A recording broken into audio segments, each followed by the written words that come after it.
Assalamualaikum warahmatullahi wabarakatuh. Kembali lagi bersama Cikgu Hazim di dalam YouTube channel Cikgu Hazim Official. Kembali lagi dalam matematik kita. Jadi kita nak teruskan berkenaan dengan trigonometri. Jadi ada dalam bab kita ni berkenaan dengan graf. Dia minta kita lukis graf dan sebagainya. So sebelum kita tahu lukis graf dan sebagainya, kita kena tahu komponen-komponen dalam graf dan apa untuk modification yang dia akan dibuat. Kalau basic graph cikgu dah tunjuk dah video sebelum ni. Basic graph cikgu dah tunjuk dah satu persatu, rujuk balik dalam video sebelum ni. Okey. Jadi di sini adalah kita nak tahu apa modification dia dan apa komponen-komponen dia. Jadi yang ni berkait rapat dengan fizik, yang mana kalau adik-adik belajar dalam fizik, kita belajar bab gelombang, kita ada komponen-komponen dia. Tapi tak semualah. Okey, tak semua. Cumanya ada pemahaman-pemahaman yang boleh ambil kira. Yang pertama boleh ambil kira di sini adalah berkenaan dengan amplitude. Okey, amplitude. So, amplitude ni adalah jarak daripada zero line. Kat mana zero line pula? Zero line ni di mana paksi X ni. Ni adalah zero line. Di mana itulah line di mana akan membahagikan atas dan bawah sama banyak. Okey, contohlah itu zero line. Jadi amplitude ni merujuk kepada jarak daripada zero line kepada point yang paling maksimum. Sebagai contoh, inilah point paling maksimum. Dikatakan sini nilai dia 3.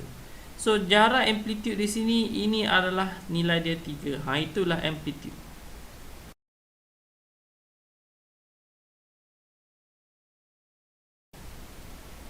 Okay. Kalau atas positif 3, bawah sepatutnya negatif 3, sepatutnya jadi point di sini pun sama.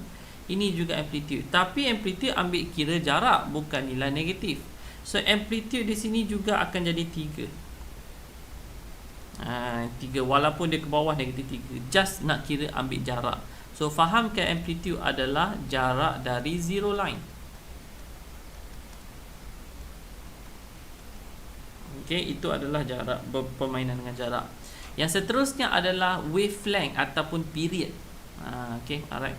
Boleh fahamkan di mana di sini adalah wavelength ataupun period. Tapi period dalam fizik dia bermain dengan masa. Tapi dalam admat, dalam matematik yang cikgu nak relate kan, dia hanyalah berapa panjang. Okay, alright. So wavelength atau period kat sini adalah berapa panjang untuk lengkapkan satu complete wave. Jadi di sini lebih jelas dengan wavelength lah. Tapi period tu sebenarnya term yang salah lah. Okay, alright. Sebab period tu bermain dengan masa. Okay. So berapa panjang untuk lengkapkan satu complete wave? Jadi satu complete wave di sini bermaksud satu atas, satu bawah. So kita ada satu complete wave, kita gabungkan menjadi satu bentuk bulat. Contoh lah sebagainya. Alright.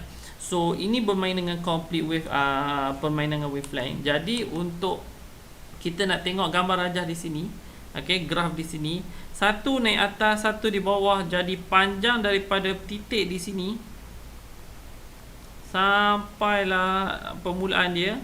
Okey, ini adalah merujuk kepada wavelength.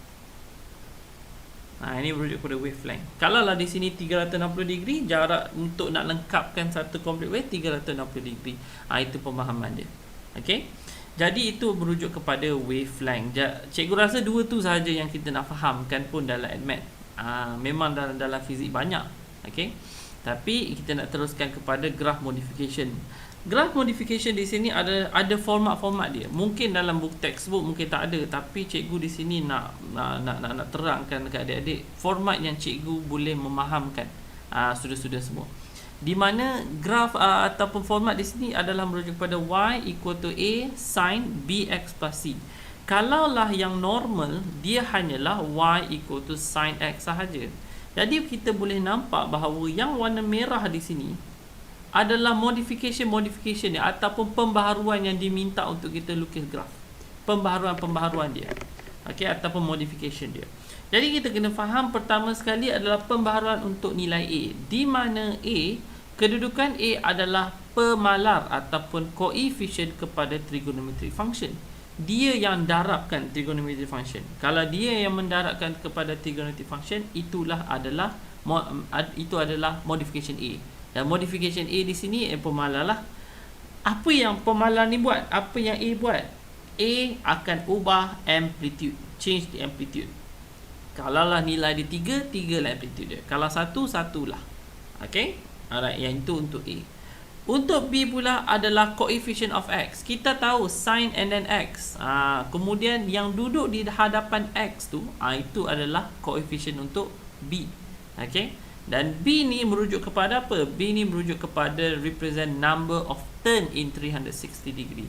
Berapa kali pusingan dia punya angle dia, pusingan untuk graf dia dalam 360 darjah. Okay? Ada beberapa formula yang kita boleh apply kan, di mana formula dia adalah B sama dengan 360 degree divided by period ataupun wavelength. Cikgu sepatutnya guna wavelength lah kat sini, silap. Okay, wavelength dan sebagainya. So, kalau 360 degree divided by wavelength di sini boleh applykan untuk sin dengan cos graph. Tetapi kalau tangent graph, siapa-siapa yang belajar ADMAT pun boleh apply juga untuk ADMAT benda yang sama, di mana kalau tangent graph 180 degree divided by wavelength ataupun period. Okey, yang itu untuk B. Dan untuk C adalah dia tak duduk dengan siapa-siapa. Dia tak darabkan dengan trigonometric function, dia tak darabkan dengan X. Dia duduk sorang-sorang dia. So dia no pair in equation. Dia macam YMX plus C lah. So C itu duduk sorang-sorang. Kita boleh fahamkan C di sini merujuk kepada Y intercept ataupun penggerakan shift up atau shift down the graph. Kita gerakkan semua ke atas atau gerakkan semua ke bawah merujuk kepada nilai dia. Kalau nilai C positif, semua kita gerakkan ke atas. Kalau nilai C negatif, kita semua gerakkan ke bawah. Itu pemahaman untuk modification dia.